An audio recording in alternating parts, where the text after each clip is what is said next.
We finally know why the iconic Arecibo telescope in Puerto Rico collapsed. In late 2020, the Arecibo telescope, which was featured in films such as GoldenEye and Contact, collapsed.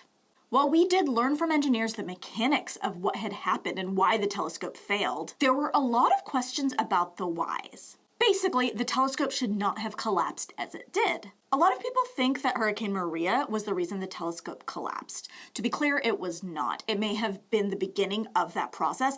Maria hit in 2017 and devastated Puerto Rico, but Arecibo was largely spared from damage. The final collapse of the telescope was in November of 2020. Arecibo was a radio telescope with a 305 meter or 1,000 foot diameter primary reflector dish. It was set into a natural sinkhole with a platform weighing 900 tons suspended 450 feet above it.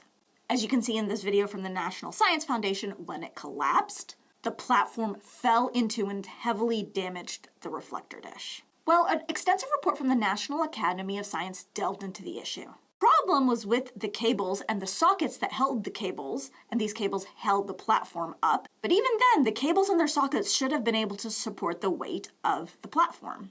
What's called zinc-filled spelter sockets failed when they shouldn't have. This led to the cables pulling out of them and the entire platform collapsing.